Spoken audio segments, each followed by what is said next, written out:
Hello साथियों, स्वागत है आपका एमएलटी जर्नी में। आई होप आप लोग अच्छे होंगे। तो यूपी एनएचएम की तरफ से एक न्यूज़ निकल के आ रही है।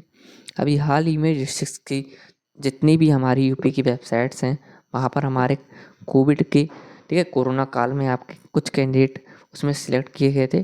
टोटल हमारे 7,000 कैंडिडेट उसमें सिलेक्ट किए गए थे। ठीक है, जैसे कि लैब टेक्नीशियन की पोस्ट पे तो बहुत सारी पोजीशंस पे उसमें अवेलेबल किए गए थे, क्योंकि कोविड की जांच के लिए लैब टेक्नीशियनों की संख्या कम थी। तो इसमें अब आप देख सकते हैं, कोविड तो चला गया तो उनका काम भी हो गया। यहाँ पे दिया हुआ है कि 5,000 समदा स्वास्थ्यकर्मी हुए बेरोजगार। तो यहाँ पर 2,000 तो पहले ही इन्होंने निकाल दिए हैं। तो इन सब के बारे में हम बात करेंगे, और ये जो भी न्यूज़ निकली है वो मैं अपने टेलीग्राम ग्रुप पे प्रोवाइड करवा दूंगा। आज के अमर उजाला अखबार में ये न्यूज़ निकली है और यहाँ बताया गया है। वन बाई वन पढ़ते हैं। शासन, प्रशासन और कर्मचारी वाली हेडलाइन में आप जाके पढ़िएगा क्या क्या बताया गया है। तो इसका जो सब्जेक्ट है सबसे इम्पोर्टेंट वही है कि 5,000 समदा स्वास्थ्यकर्मी हुए बेरोजगार। और ये रिपोर्ट जो है आपकी लखनऊ से आई है। तो यूपी एनएचएम वालों में ही यूपी नेशनल हेल्थ मिशन की तरफ से जितने कैंडिडेट लगे थे उनको ही बाहर किया जाएगा। और ऊपर से 7,000 में से ये लोग 2,000 पहले ही बाहर कर चुके हैं, तो सिर्फ अभी 5,000 बाहर होने वाले हैं।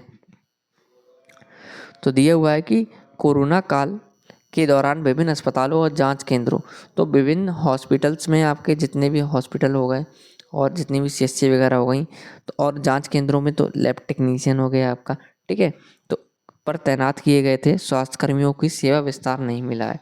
उनको 30 जून तक सेवा विस्तार मिल रहा था, और इसके बाद 1 जुलाई से सेवा विस्तार यानी कि एक्सटेंड उनका जो भी कॉन्ट्रेक्टल पीरियड था वो नहीं बढ़ाया गया है। करीब 5,000 स्वास्थ्यकर्मी बेरोजगारी की राह पर बढ़ गए हैं। एक के बाद एक जिले के मुख्य चिकित्सा अधिकारियों की ओर से इनसे काम न लेने का आदेश जारी किया है। अभी आपने कल ही देखा होगा, मैं अगर आप टेलीग्राम ग्रुप पे मेरे जुड़े होंगे, तो सैफई की तरफ से एक नोटिस जारी हुआ था जो कि मैंने अपने टेलीग्राम पे अपडेट करवाया था। तो वो कोविड के काल के जितने कैंडिडेट लगे हुए थे उनको बाहर करने के लिए ही था। ठीक है, तो वो आप जाके ज़रूर देखें। और यहाँ पे दिया हुआ है कि एक के बाद एक जिले के मुख्य चिकित्सा अधिकारियों की ओर से इनसे काम न लेने का आदेश जारी किया जा रहा है। बता दें, कोरोना काल के दौरान स्वास्थ्य विभाग में करीब 7,000 से अधिक स्वास्थ्य कर्मियों को संविदा पर तैनाती की गई थी। तो आप सोच सकते हैं 7,000 लोगों ने अपनी जान का जोखिम उठाया था उस टाइम पे, और आज इन लोगों का, ठीक है, काम नहीं है तो उनको बाहर किया जा रहा है। जबकि लैब टेक्नीशियंस की वैकेंसी बहुत सारी अभी भी बहाली पे हैं। ठीक है, परमानेंट वैकेंसी इसकी निकली नहीं है अभी तक। और ऊपर से यूपी एनएचएम की जो वैकेंसी इसमें समदा की निकली थी 17,000 वाली, उसकी भी अभी 17,000 प्लस जो वैकेंसी थी उसमें भी इन्होंने अभी तक वेटिंग लिस्ट क्लियर नहीं की है। ये लोग अटका देते हैं। टोटल आपको मालूम ही होगा, जब भी हमारी यूपी एनएचएम की वैकेंसी देखने को मिलती है तो यूपी एनएचएम की वैकेंसी के बाद जल्दी वो 2 मंथ के अंदर अंदर तो एग्ज़ाम करा लेते हैं, बट 8 से 9 मंथ लगा देते हैं वो रिजल्ट आने में। उसके बाद 2-3 मंथ लगा देते हैं डॉक्यूमेंट वेरिफिकेशन में, और वेटिंग लिस्ट तो वो 1-2 साल में क्लियर करते ही रहते हैं। ठीक है, तो आप सोचिए अगर ये 7,000 में से भी 2,000 कैंडिडेट जो निकले हैं और 5,000 जो आज निकल रहे हैं, ठीक है, धीरे धीरे निकाले जा रहे हैं 1 जुलाई से, तो उसमें अगर किसी का वेटिंग लिस्ट में नाम होगा तो ये वेटिंग क्लियर नहीं कर रहे हैं।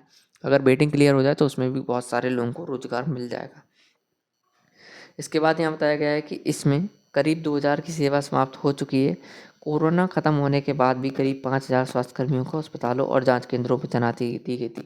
तो 2,000 इन्होंने पहले ही आउट कर दिए थे। ठीक है, इसके बाद अब 5,000 बहुत बड़ी संख्या हो जाती है। 5,000 कैंडिडेटों की इन्होंने स्वास्थ्यकर्मी को अस्पताल, हॉस्पिटल्स और जाँच केंद्रों, ठीक है, तो टेस्टिंग लैब्स में तैनाती दी गई थी। इन सभी को राष्ट्रीय स्वास्थ्य मिशन की ओर से 3-3 माह का सेवा विस्तार मिलता रहा था। तो यूपी एनएचएम की तरफ से उन्होंने 3 मंथ का एक्सटेंड करते रहे थे, और इसके बाद लेकिन 30 जून के बाद इन्हें सेवा विस्तार नहीं मिला है। अब इनकी सेवा न लेने का आदेश जारी किया गया है। इस आदेश के जारी होने के बाद स्वास्थ्य कर्मियों में हलचल मची हुई है। सोचिए 5,000 लोगों की घर बेहाल हो जाएंगे। उन्होंने अपनी जान का जोखिम उठाकर अपनी कोविड में आपका साथ दिया, और आज उन लोगों के लिए निकाला जा रहा है। तो आप सब लोग इसके बारे में आवाज़ उठाएं, ठीक है, ट्विटर कैंपेन करें, और पर्सनली आप जाके लखनऊ में जाके आप मिलें, जाके सीएम जी से मिलें, जाके वहाँ पर आप ज्ञापन दें जाके, तभी इसका कुछ सल्यूशन निकलेगा। ठीक है, स्वास्थ्य मंत्री से मिलें जाके आप, तभी इसके बारे में कुछ बातें होंगी। बाकी अगर कोई अपडेट आएगी तो मैं अपने टेलीग्राम ग्रुप पे अपडेट दे दूंगा, और कोई बात होगी, ठीक है। उसी के बारे में अपडेट देता रहूँगा। अगर आपको वीडियो पसंद आई तो हमारे चैनल लाइक करें, सब्सक्राइब करें, शेयर करें। Thank you.